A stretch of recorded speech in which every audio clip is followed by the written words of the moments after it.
These topics of discussion usually come from conversations that either of us have with associates, other agents, each other, things we're working through with clients. This one actually comes from a friend, Kelsey. She was talking to me about hiring a coach, and I connected her with my real estate coach.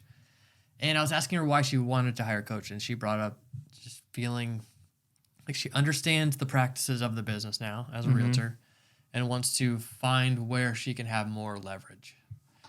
And I pushed back, and I'm like, well, why do you want leverage? What would you do with it? Some of those questions. And her point was like, well, that's why I need a coach. I'm like, okay, well, let's think about the 4 different kinds of leverage. That's what I want to talk about today. This comes from Naval Ravikant, who is a famous investor. Yeah. I'll just call him that for the sake of simplicity. He's a very brilliant thinker and really brings in kind of philosophy with modern business and especially like tech business. What is your perception of leverage? Basically, using other means to be more efficient and productive. Yeah. That takes the pressure off of you and puts it on something else, but doesn't decrease your level of probably like productivity or service.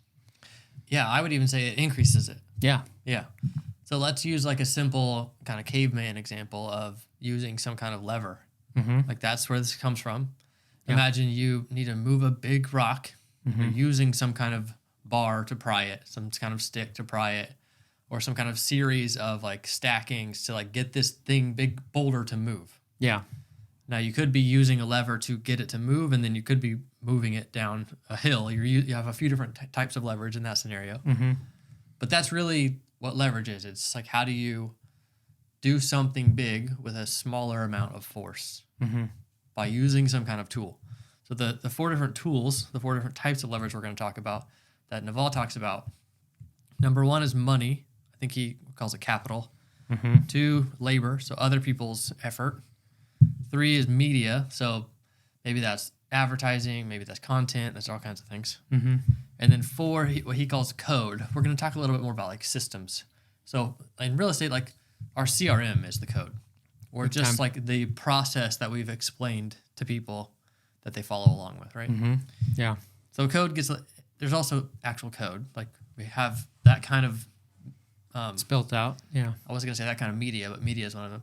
That kind of an asset we do have things that happen automatically because of computer systems.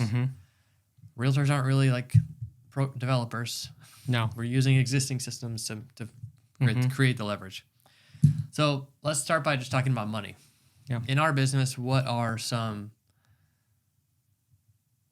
is some leverage that money can create?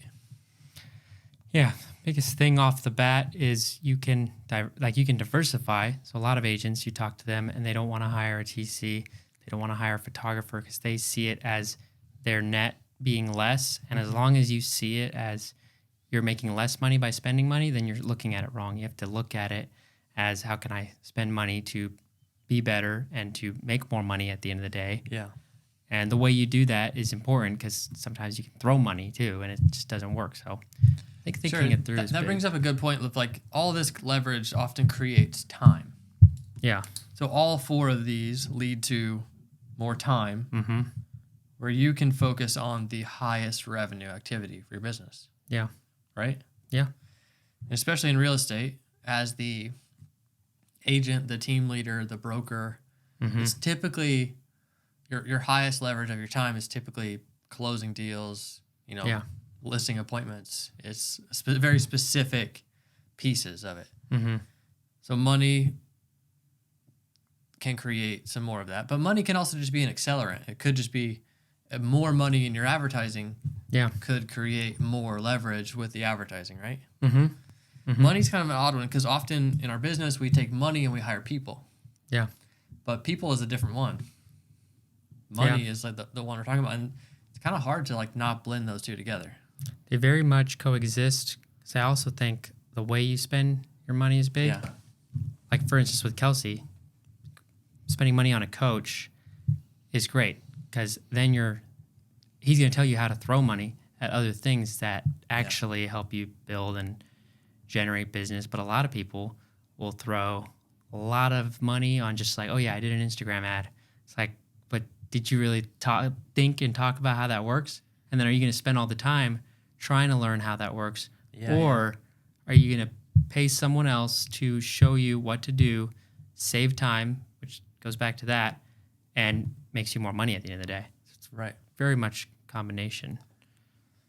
Yeah, and real estate's a unique business because we offer a service in a pretty unique way. It's not like walk in the door and buy this thing from us. No, it's very different than that, especially working with buyers.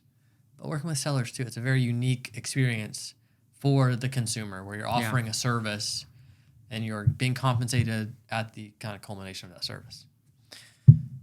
Labor, there's a lot of ways to leverage with labor in real estate.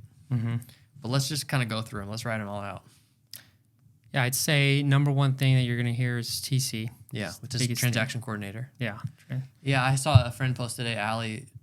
She's in Arizona. Actually, she just moved to Minneapolis. And she often hears people say, I need to do a few deals before I can hire a TC. Yeah. And she was just saying, like, that's the worst mistake you can make. Yeah, it's horrible. Because you're often paying them out of your proceeds, or you're having your client pay them. They're keeping everything going really smoothly. Like, I could never do the work of a TC. I mean, I could, but I've never done it. Yeah. I've always had a TC, even from the beginning when I was brand new in real estate. No, I want to make sure that stuff gets done really well, excellently. I want someone else to do it. Yeah. Because that's not where I should leverage my time. I think most agents need to spend a good amount even finding a good TC. Yeah.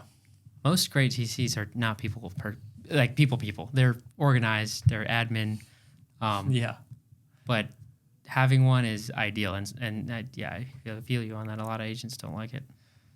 The next would be like some kind of assistant. Yeah. Big time. Now, that could be just someone that's helping scheduling. Our TC overlaps a bit with that, right? It could just be somebody to respond to messages in the system whenever you're not there. Like, we could, whenever we reach our next level of busyness, this will probably be a virtual assistant. Yeah. Somebody that in another country works our hours, has good English, right? Big time. And I think spending the money even on a VA, like the reason people usually default to VA, I meet a lot of agents that feel more comfortable hiring a VA first rather than a TC because the VA is $5 an hour, whereas the TC is maybe like $400 or $500 a transaction. Yeah. And they'll go cheap on it, which again, not a good way to leverage the money that you have, and it doesn't result in you having more time. So I think for us, when we do get to that point of having a VA, it's like trying to understand what tasks they can really do and then having someone who's already been trained, not try to save money by training them ourselves, and maybe we don't have to pay a company to source them out. But that's a big one. And then I think even like an assistant in a VA, they can help the TC and kind of the whole team. It's like a secretary, like in a sense, but yeah, they're implementing the systems that have been set up by us and by the TC, and like they could just do a lot of those things for us. They're like a support, like confirming that email went out. Did everybody get in touch with those people? Like, a lot of it's logistics like that. Big time. Do they have the information they need? Do the clients have the information they need to take the next step? I feel like what we've noticed is with like the TC, like our TC, who's also my wife, but other people's TCs too. It's like you usually, if you find a good TC, you don't want to lose that TC. Like even if you have to pay them, who knows, like $100K a year. Like if they're able to run your business efficiently, you don't want to lose that. With an assistant though, I don't know. What are your thoughts? I feel like maybe a lot of assistants could be somebody who's just passionate about real estate, just kind of wants to learn and do a little bit of everything. I think that it depends on how good the systems are, right? Yeah. When the systems are really solid, that person could go in and out pretty easily. Yeah. When it's really dependent on that person, when it's been built around that person or that personality, I think that's where this leverage starts to fall apart. Yeah, that's a good point. Another thing, a common thing I see is agents wanting to take their own photos at listings. It's so insane to me. Even if you're decent at it. Yeah. It's like the best photographer in the area charges, $200. Yeah. No, it's not that much money. Yeah, it's often an expense you have to pay on the front end of a listing. But it's very worth it. just in how that property presents, how your clients are treated, how your clients are respected by you bringing in a professional, all those kind of things. Big time. And I mean, we found who we think is the best in the market. Yeah. And prices are very reasonable. He misses a room, he goes back and does it. It's like he acts like he's part of our team when he's there. Yeah. He goes above and beyond, and he really is one of the best real estate photographers in our market. Yeah, for sure. And like the high end people use him. Yeah, no, it's great. And once you find someone like that, you don't want to risk losing them either. Yeah. Agents. We've been talking about this a lot lately. This is a funny dilemma that we find ourselves in with a lot more listings all of a sudden. Mm-hmm. Usually when we get listings, we're promising a lot. We are, yeah, because that's how we get them. Oh, we're promising a lot of work that should be done. Mm-hmm. We want to host open houses. That's really it. And we want to do open houses a specific way where we're inviting the neighbors, whether it's through a dropped-off letter or a door knock. Mm-hmm. And we want to be present at the open house twice that first weekend and continue to do them to keep driving traffic. Mm-hmm. When we have a bunch of listings, it's really hard. Yeah. A couple weeks ago, we had, 6 open houses in one weekend. Yeah, it was a lot. It was a lot. It was. So we're at a point where we don't really want to hire a buyer's agent. No. Because our buyers come from YouTube. They're very serious. They're very trusting of us. Yeah. And specifically me, because I'm the one in the videos. But then the handoff goes smooth. So we're in the process of onboarding a listing agent. Mm-hmm. Working through like how we would do that. If that person, like what kind of split they get on the deal, how they work the deal, how the deal comes in and we help them secure the listing. All of that. It's kind of contrary to how everyone else does it. It's different for sure. But the whole idea that people have towards agents and list agents specifically is that we take some photos on our phone, we put a property up on the market, and then we throw a sign in and we just forget about it. Yeah. And that's probably why they feel like we're overpaid. Sure. And part of the reason we're able to get these appointments and actually convert them because we're going in and we're saying, hey, this is what you're used to and this is the standard. We're going to This is our standard. This is our standard. Yeah. We're going to door knock. We're going to open houses, multiple weekends, feedback. We have all this stuff that we offer. And if it feels very white glove, it feels like they're getting taken care of. It feels to them like we're really going to care and we're going to want it sold quickly, but very hands-on. Right. And we've kind of hit a point where we're like, okay, so we have to systemize part of this. We have to make it so that's really smooth so that any questions like a roof age and all that, it's happening quick. And then at the same time, there's some stuff that we just can't. Yeah. It's just going to take up time. If we want to do open houses, if we want to do door knockers or flyers, all that, feedback, calling the seller, updating them, that's all just going to take way too much time. To where this idea of having a list agent do that makes a lot of sense because they might have more time. And then what me and you can do is focus on getting more listings and then not being worried about taking one on because we know we can handle the workload. It's very different. I don't know if I haven't heard it. I think what people do is they hire a listing coordinator. Yeah. But then they're still the agent. They're the one that has to review all the contracts. They're the ones that would have to host an open house. Like that's where we want this person to be the co-listing agent. Mm-hmm. Their name's on there too. We'll instruct people to call them. Mm-hmm. Yeah. And we're there to help. Exactly. And then they can kind of see how we're leveraging a lot of things to get more listings and look at it from a bit of a different angle than like what you hear at like a Keller Williams or, any other boutique franchise brokerage. Yeah. And it's attractive because it's different and it puts more pressure on them to think outside the box. Yeah. I also I like that our clients would have multiple people to get a hold of. Mm-hmm. Most of the time I hand over buyers to you, I never talk to them again. Yeah. They're like, Aaron's showing us the houses. Why do we need to talk to Sam? You don't. No problem. Yeah.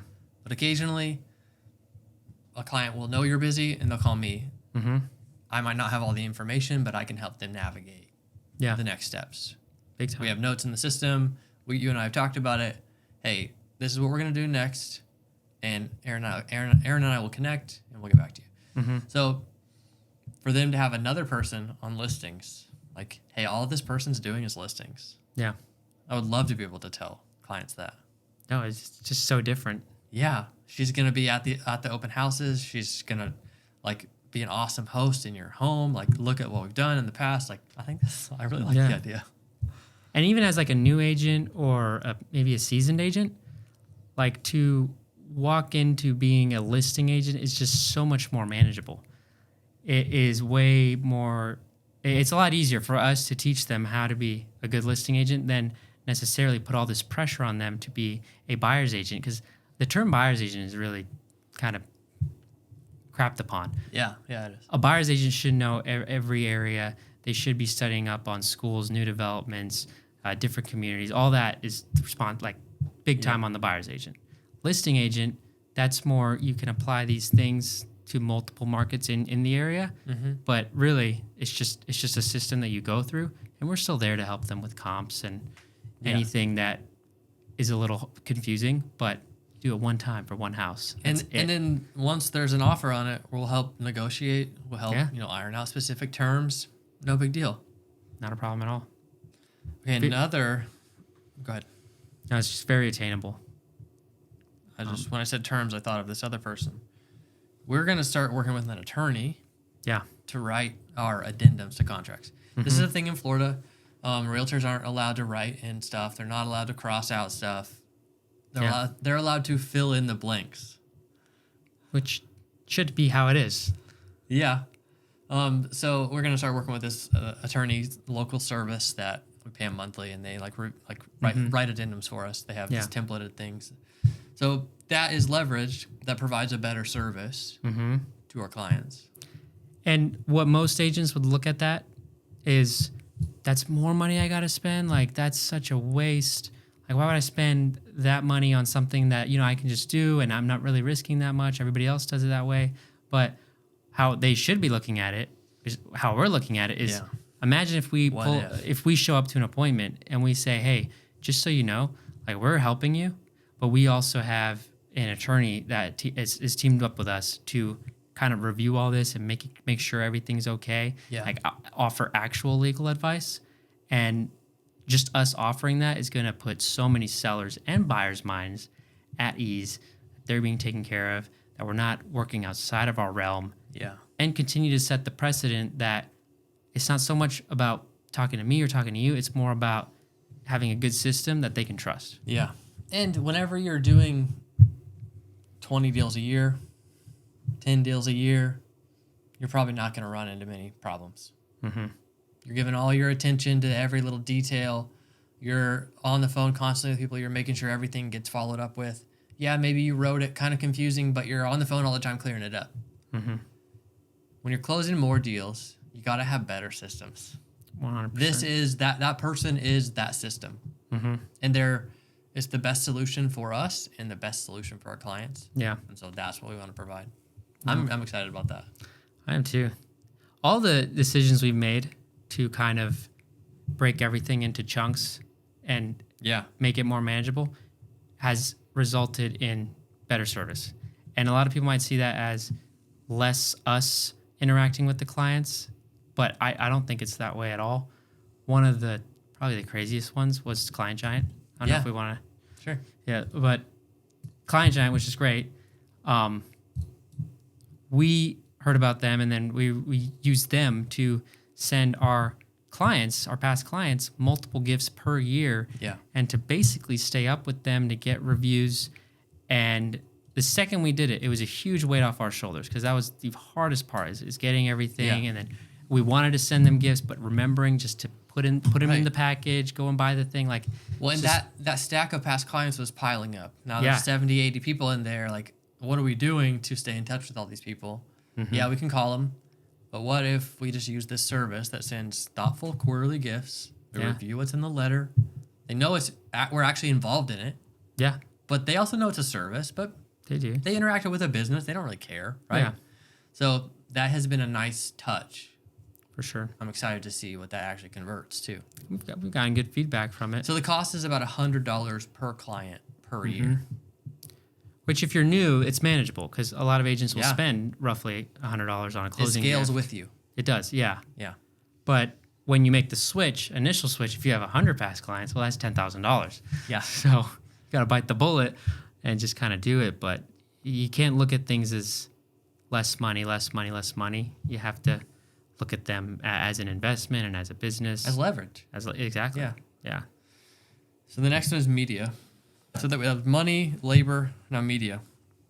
Obviously, our business lives on media a bit. Mm-hmm. With the YouTube channel. YouTube channel is focused on relocation buyers. Mm-hmm. Yeah, we get other people from it. We have a couple listings from it that were, people that live here locally reached out because they like the brand, they like the presence. But mostly it's focused on relocation buyers. How has that changed the way we approach the whole business? Mm-hmm. Well, for starters, as opposed, you can make videos and put them on the internet, or you can call people and have a million conversations explaining what you would Yeah. in the videos. And that's what you're doing with an online lead.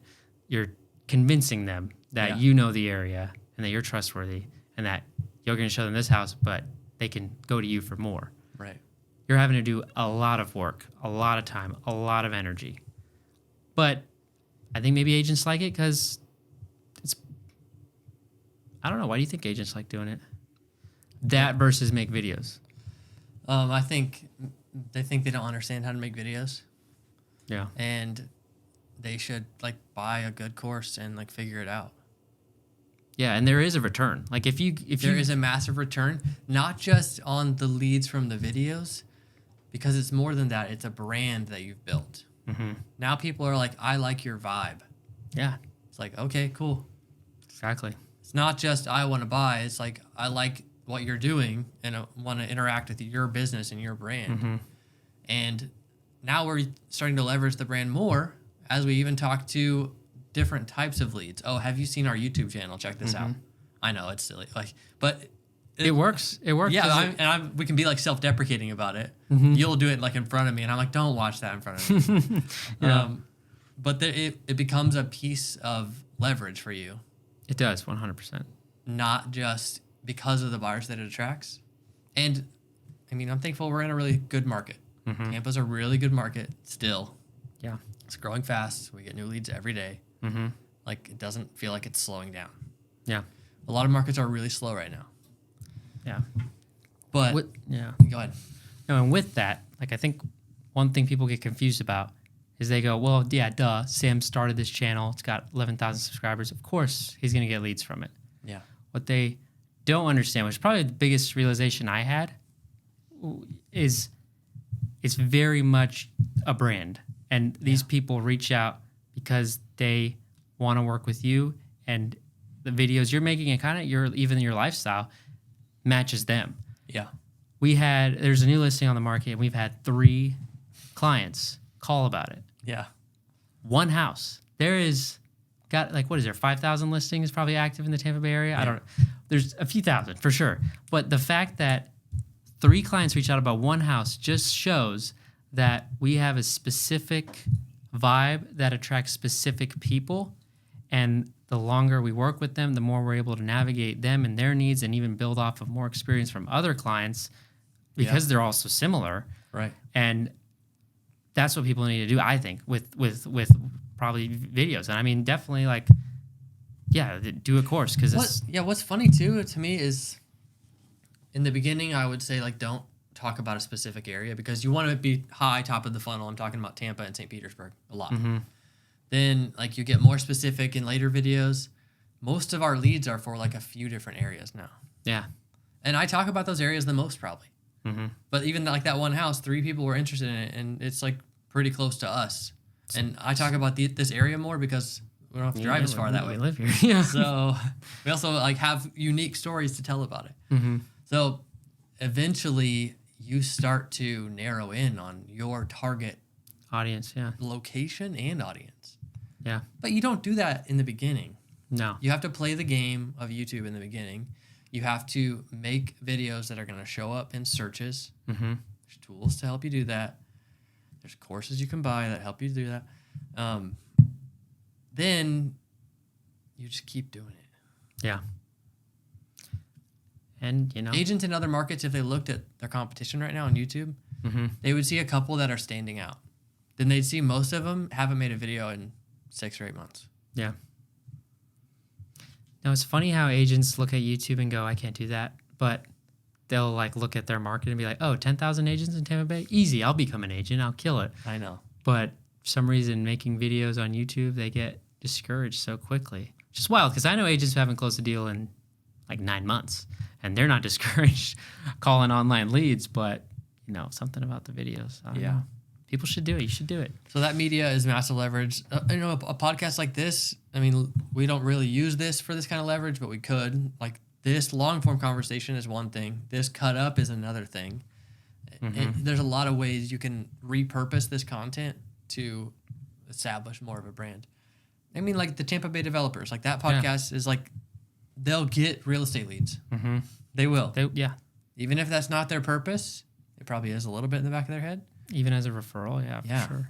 But with something like this, even like when you're starting out, even just having something for people to go and find when they search is great, because people might search us and then find this podcast, listen to it. Yeah, because people are Googling me and you and looking for us on Facebook and on Instagram, and show them something that really represents you as a person and as a brand in your business, and like something that you're proud of. Yeah. They'll realize we're not like a Friends realtor or something. It's like, no, we've built this out. Yeah.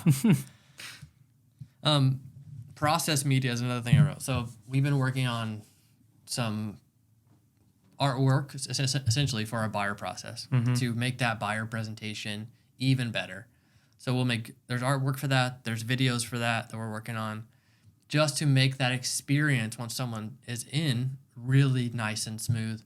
The way that creates the most leverage is it creates like really smooth expectations. What are we supposed to do? What are our clients supposed to do? And then what is reasonable for them to expect us to do? Yeah. So we refer back to, hey, remember in the presentation we said we weren't able to do that. Like that's on you at this step. You got it? Yeah. Like giving us something to anchor back to that makes sense, that was like engaging and thoughtful is kind of our goal with that. Yeah, so much of that I think we're figuring out as we've gotten busier and busier. And just, it's important to realize why people call you.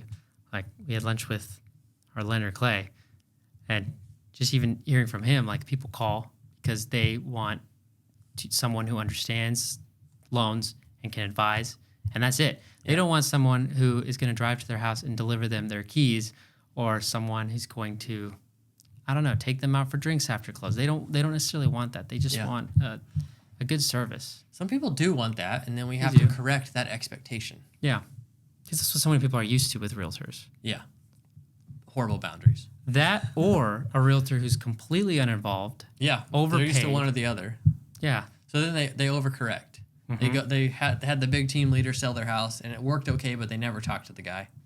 So they look for a more personable approach, and then hopefully they stumble upon our YouTube videos. Yeah. But then once they get into our system, they're like, "Oh, this is an awesome process." That's the goal there. Yeah.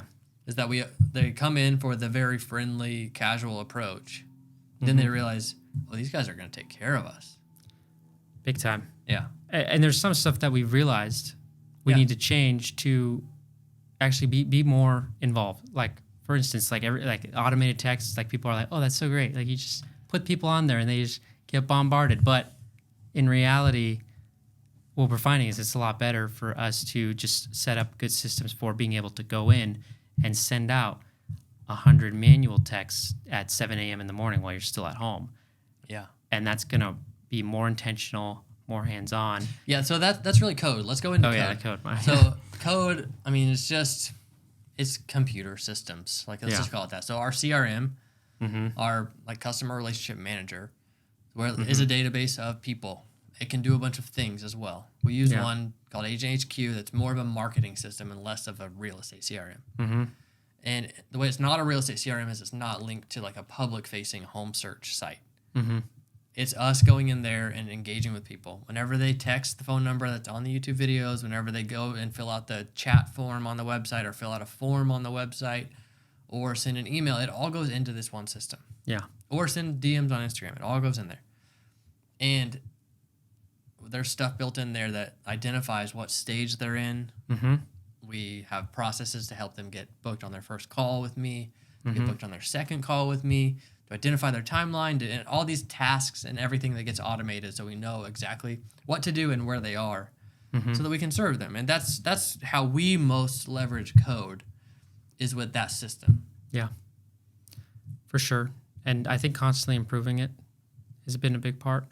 Yeah. And then even realizing the human error involved. Like, yeah, you can put that you're going to call every lead every day as a task, but unless you do it, there's no point. It just looks overwhelming and confusing. Yeah. So understanding what's a good amount of work and practicality, and then kind of adjusting it too when it doesn't work, and trying out new stuff for sure. Yeah. And just identifying leaks in it, and not just leaks, but also bottlenecks. So where are people leaking out? But then also, where are they getting stuck for too long? And then there's not enough of a process to help them through the funnel. Because, and it's not just us trying to sell them something. We're not just trying to get them to buy a course. No, yeah. So it's just this series of things. It's like, no, they reached out to us and said, can you help me find a house? Yeah. Now, this pipeline helps make sure that we get them to the house they want, the budget they want, and the timeline they want. Yeah. That's our job, is to run them through this pipeline. Big time. And having good notes is a big part of that for sure. Trying to be as intentional as possible, I think, is huge. Yeah. But you get some agents who are like, have a spreadsheet. Oh, yeah. It's like, how do you? A lot of them don't even have that. No. Yeah. They're like a one deal notebook. at a time. Let's get this under contract so I can stop stressing about it and move on to the next. That's funny. And we look at that and go old school. But recently, I want to ask, what do you think of this? Agent websites with the IDX search. Yeah, sure. What do you think? Like, do you think that's kind of thing of the past, or? I never thought it was a thing because I would never use it. Yeah. So I'm like, why would I want to send somebody something that I wouldn't use? I would rather them feel like they're part of the thing. They're in my MLS. They're getting an automated search from me. They know when they respond to it, it's coming to me. It's not like sending them automated messages like, I saw you liked that house on Gooseberry. When can you schedule a showing? It's like, no, it was just too automated for me. Yeah. It was so based on how do we compete with Zillow. I'm not really trying to compete with Zillow. I'm doing something different. No. We don't even care if someone sends us a house through Zillow. No, they do all the time. They're like, we'll just search on Zillow. I'm like, it's fine by me. Wherever you want to search. Yeah. The reality is consumers mostly do all of it. They want our search. They want to search on Zillow. They want to search on Realtor. They might want to search on Realtor just to know the flood risk because it has a good, score for that. But let them use the tools that they want to use. They've kind of showed us they don't like IDX websites. They don't really use them. No. You can drive traffic to them, but that's still creating media to get people onto your platform. And you really want the type of lead that scrolled 20 pages of Google and then clicked on a random IDX website and scheduled a showing. I mean, they still want to buy. They do. Somebody is going to be there to take care of them. For sure. I've never really been a fan of them. What I've noticed too is we should probably implement this in our buyer process, but if you spend more time even showing them how you search for a property, because we'll get that. Like, well, how'd you find that? It's like, well, instead of searching cheapest to most expensive, I search newest to oldest because the new ones go quick. Yeah. And that's our experience and kind of guiding them through that. But even showing them how to search for a place, not getting too specific with the filter, good, but not too broad. That would be a good way. I do that in the buyer process call to show them, look at places on the MLS with them, share my screen. Yeah. But I think having you do that would be even more valuable to be in the call and that be like a handoff. Okay, now Aaron's going to set up your search while we're on this call. Yeah. And I'm going to make fun of him while he does it. Yeah. But I think people would actually like that. They would, because Let's try that on Sunday with that we call. should. Yeah. They'd see how our brain works. Yeah. Like, they might say something like, "We really need a game room," and I would be like, "If I click game room, there's going to be 2 options, Yeah. but there's probably a few hundred out there that might work." Yeah. And there's so much. I think that is really funny enough, concluding that right now, but that's probably more important value we could add to a customer than make them a search that they don't even like. Yeah. Just show them how to search. Exactly. Because they might still take those principles and go do it on their own. On Oh, Zillow, yeah. right? Big time. And the reason we tag the customers is then like a price range tag, an area tag is then because we're still in the market showing houses, looking every day. So we might see a house that, wow, this great deal, great house, nice, turnkey, send it out to all the buyers with that tag. Yeah. It shows more intentionality, and it's leveraging the system to send it out to 30 people. Took you 5 minutes. But it's only leveraging it if you do the work that you said you're going to do about exactly. it. Having the call, doing the presentation, adding the tags. Like if you don't do that, then you can't do the next step. So the pipeline is there for a reason, and that's something we could even communicate to clients better, I think. Mm-hmm. Hey, let me show you all the steps in the pipeline. Yeah. Here you are. You just scheduled this call. I'm going to click that you showed up to it. Mm-hmm. We're going to identify your timeline next. Yeah. And see this list of things we have to do for you? That's our tasks for you right now. Mm-hmm. I think showing all of that would actually be really valuable. Yeah. Even if it's just a video. Or I could do it in a recording. Yeah. Let me show you what happens whenever you come into our system. People will either like that because they'll want to be involved, or they feel like they don't need to be as involved because we got their back. I have this friend, Tanner, and he and I have been good friends at different seasons in life, and it's important to me to keep in touch with him. So I told him, hey, Tanner, I'm putting a reminder in my calendar to call you every 30 days. We rarely actually talk. Yeah. But I try. Every time it comes up, I reach out to him. Yeah, give him a call. I want him to know that the relationship is important enough to me that I set a reminder and I call him. Yeah. And that's all we're doing with clients. It's so funny that you said that. I've thought about getting a CRM just for like friends. Yes. Like, you'd be so much better. I heard someone talk about it on a podcast. It was like, tell your friends you're doing it this way. You want to be a better friend, and so you're going to systemize it this way? So much better. Like, yeah. Because like you think about it, you like think of your friend's birthday next week. You're like, I got to remember to wish him happy birthday next week. If you could just send a scheduled text. I'll never send a birthday message.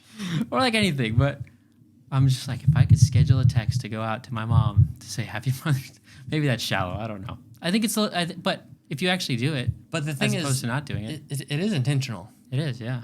Now you're building a system, so you don't have to remember everything because you forget things. It's like, what's wrong with that? Yeah.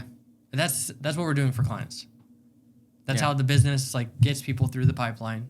The goal is to get people through the pipeline, to not lose track of them or to forget what we said we would do for them. And without that leverage of code, that system doesn't work. No. And then we're just scrambled. Yeah, you have to have way too many people to not leverage a system. And that's probably something that the money item coexists with. Like, spend some money on your system. Yeah. Spend some money on someone who knows how it works and can kind of build it out how you want it. Yeah. Because you'll save time and you'll actually use it then. Right. But yeah, a lot of people want to tinker with the system. Like, I'm just getting it set up. You got to just use it. Yeah. I know. Let stuff break. Figure it out. Yeah. I hear that so many times from agents. I'm still getting that set up. Yeah, we just set him up and go. We'll just go. And Sam's like, why'd you text this guy this? I'm like, oh, shoot. I'm like, that did not pull his first name. That his first name was a random word because I didn't know his first name. Oh, but it's my like, gosh. who cares? Yeah. I would rather make the occasional mistake like that, learn from it right away, implement a process. Sometimes, I don't want to just go fast and break things. No. It's not it. We're And being we test them out. yes, we're being as intentional as we have the capacity to be in that moment. Yeah. Then we're looking, where was the problem? Now, how do I implement a process to make sure that doesn't happen? Yeah. So that scenario, okay, if somebody doesn't have a name, they get a tag. they go get a tag into a that they don't different have a workflow. name, and we got to try to figure out their name. Mm-hmm. But we want to address everyone with their name Yeah. if they have one. So we're not going to just have it say hey, because doesn't show intentionality. I mean, ideally you'd have like a crazy workflow. I'm nerding out now. Like we're like if they have a family, it's one pipeline. If they have that, it's another stream, and you can just get super specific with it. I don't think people expect that from us. They don't, and I'd probably waste a lot of time building that Yeah. when I should spend it doing other things. And I think I'm excited to start communicating our process Mm-hmm. more in depth, even showing some behind the scenes of, hey, this is what it looks like when you're in our system. Yeah. These are the categories of the pipelines. Does that make sense? Like even engaging with people like that to show them it's really important to us that you get taken care of in this way. Mm-hmm. If you don't feel like you're getting taken care of, let me know. Yeah. Kind of compare it to like a pilot. Yeah, with the just different checklists. With the checklist, and you don't expect the pilot to come out and shake your hand. Right. You're not like, oh, the pilot sucked. He didn't shake my hand, or he didn't come back to my seat. But the pilot standing there when you get off the plane and, saying goodbye to you makes a big difference. You feel special. Yeah. You at least feel like, oh, that's the guy. Cool. Yeah, that's the guy. He's intentional. He's made an effort. Or woman. Yeah, or woman. But people expect that with us too. Well, and a They big need part of that is because of how they reach out. Mm-hmm. They reach out because of a very personality-heavy brand in the YouTube channel, and so they expect a different level of service. Mm-hmm. And without a clear process, we can't provide that. Yeah. And without communicating that clear process to our clients, their expectations and ours are not aligned. Big time. If you want to be a big realtor or successful realtor in the industry and build a business, you have to figure out how to break all this baggage and bad habits and bad reputation that has gone with a realtor for so long. Because Well, and if you ever want your time back, that's what all this is for. Exactly. If you ever want your time back, you've got to build all this stuff. Very true. Yeah, no, that's a good point. That's why we get into business for ourselves, right? Mm-hmm. That's why most people become realtors, is so they can work for themselves, so Yeah. they can control their schedule. They don't often, I was on a call with a new agent this morning. They don't often realize like it's just a lot of work in the beginning. You have to work really hard to build some momentum. Yeah. If you're not willing to do that, you might just want to do something else. Mm-hmm. But if you understand it's going to be really hard work, and then I posted something on Instagram today of like, when we hit that really hard time, we often forget to look back and be like, oh, I expected this to be really hard. Yeah. We're just like, I'm not doing it. Yeah. It's like, no, you knew it was going to happen and you signed up. Mm-hmm. Just got to keep pushing through. You got to figure it out, yeah. You got to be stoked that you're busy. I'm stoked that we're busy. I am too. It's nice. Yeah, after talking to Clay yesterday, I realized a lot of people aren't busy. It's hard to believe. But at the same time, it's not, because we put a lot of time and energy into everything. And we're still trying to get better. We'll probably always be trying to get better. Yeah. And that's a big difference. But the intentionality that we handle clients with, I think, can come up a lot. We're not thinking of a dollar figure. Like, how could I make an extra 30 grand this year? Nowhere ever have we had that conversation. No.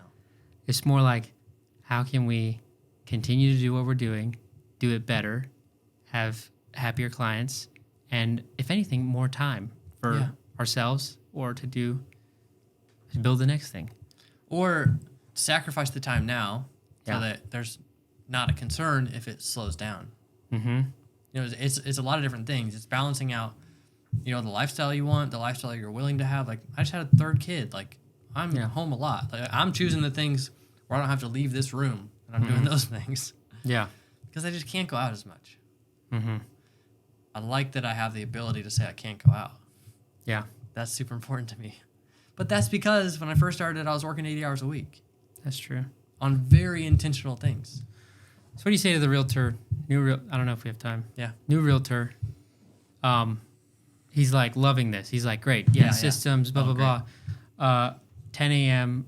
he's got all these rules now. Like, I don't show places after 10 a.m. until 10 a.m. or I don't do this. I don't do that. I don't take calls on the weekend. Or what do you think of that? Like, because he's trying to apply this. Yeah. Is that appropriate at that stage, or how should he do it? I think it's not. I think of kind of like there's 3 points. It's like the top one is what do you want to do? The next one, this is a triangle. What makes money? And then the third one is what do people expect of me? Mm-hmm.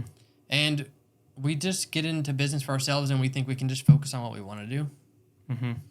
But at first, you're not even thinking about that. Yeah. You're thinking, what makes money and what do people want from me? You're just, how do I go back and forth between these? And then you start to bring it up to the top a little bit if you want to grow it. Now, if you just want to feel like you're working for yourself, but at that point, I promise you're not running a business. You're just self-employed. Yeah. Which a lot of agents are. You know, they want to do the one deal a month. I think the agents need to change the expectation around what it takes to succeed. Mm-hmm. Now let me adjust that. If you want to succeed in 10 years, if you want to be able to buy the dream car in 10 years and 15 years, go on the vacations, that's a lot. That's quite a while. You got some time to build that up. Yeah. So start consistently building a brand and leverage it as much as you can. Mm-hmm. But I don't want to wait that long. Yeah. No, me neither. No, not at all. I agree. Like I want year 5 to feel like exponentially different than year 4. And it's happening. I mean, you think about how busy we are now versus a few months ago. Yeah. It's already changed. Feels like we have a whole new business I know. with all the systems that we have in place now versus not that long ago. Imagine how much this stuff would have broken down. I can't even fathom. We how- just have people working with other agents. We would have Yeah. ended up We would have referring just, everybody out. or we would have Yeah. just lost people Yeah. because we just couldn't get back to them. We didn't have the next step defined well enough for them, Mm-hmm. so they would just leak out. And so I think even now we're shoring up even more of those leaks. It's super exciting. Year from now, it'll be interesting. Yeah, but what I would tell the agent is you got to adjust your expectations if you want to get a lot of your time back. Yeah. Your expectation should be, my time goes to this for the next however many years, really 2 years, if you're thinking you can slow down at all. Mm-hmm. Yeah, and you just have to be real with yourself. Like, can you not do showings at 10 because you're prospecting or calling or building Yeah. something? Are you doing something that makes money? Are you sleeping in? Yeah. Just wild, yeah. Sleeping in. I was never a 5 a.m. guy until, like, this year. So he started hanging out with me. Yeah, and I was like, okay, there's no way for me to try to call people after 9 because you just get called. Yeah. But you can do a lot of busy work before then, and nobody bothers you. Yeah. Really the only reason you get So up that's early. a good piece of advice for the new agent. Mhm. Get up earlier. That's it, yeah. It might not make sense because you feel like you have all this free time, but I mean, I'm not the most disciplined guy, but if you start habits early, what do they say? They're either harder to break. Yeah. I mean, for me, like so much of that morning time is family time. Yeah. I'm up 6:30 to 9 is family. Mm-hmm. I'm going to work out in the garage. The kids are usually coming out there with me, and I'm engaging with them. Yeah. We're going to have breakfast together. We're going to get ready, and then I'm coming to work. Mm-hmm. But that's because I get up at 6:30 that I can take that time. Yeah. And it's also like identifying, like, we're totally different days, you know? Like 9 a.m., I might have to go out all day, never get to anything. Yeah. But then in the evenings, maybe it's a bit, I'm at home and no, it's busy. Whereas for you, it's like evenings, a lot of people want to do their call because they're working in the day. So it's just, it works out well, you know? You just have to figure out, I think. Well, and we're communicating back and forth constantly. Yeah. Yeah. It's like, I wonder when there will be a day we don't talk. No, that wouldn't. It'd be weird. It would be weird. Like, And what like happened? even my son will pick up something. He's like, "Hi, Aaron." Yeah. Just because we're always working through stuff together. Like sometimes buyers don't think I'm very involved, but it'd be good to even show them how I am involved. I think they more so if they're seeing that now that we have these systems, Yeah. and we're even figuring out team communication. That's probably another thing that we're trying to work on this week. Yeah. Is like Aubrey texted me about someone going by to clean up for the appraisal, It's Yeah. like, I'm going to forget that 100%. Right. But Yeah. if it's in the thread for that transaction and I'm tagged in it and it's marked as like a notification, Yeah. I can just go back and see all the things I'm tagged in and what I have to do and check them off that way. Right. So figuring out that is huge. I think you could over leverage though. I think You can. you could spend too much money, you could hire too quickly, you could only make content and never close deals. You could just build the systems and build and build and build and never actually execute them. So I want new agents to be cautious on all that too. It's like, solve the problem that's in front of you Yeah. with a process or with content or with money or with a person. And it's going to be sloppy. Yes. Right now, our little group chat, so sloppy. It's like, it'd be easier to just call, but it's like, no, we got to do this. We got to figure it out. Yeah. It's going to look really bad for a bit, But it will we'll work, slowly add a feature here, add a feature there. Yeah. That's how you do it. Some people just want to build it out and then launch it when it's perfect. It's never going to be perfect. No, it's not. All right. Thanks for coming up, Aaron. Yeah. We'll be back next week with a surprise topic.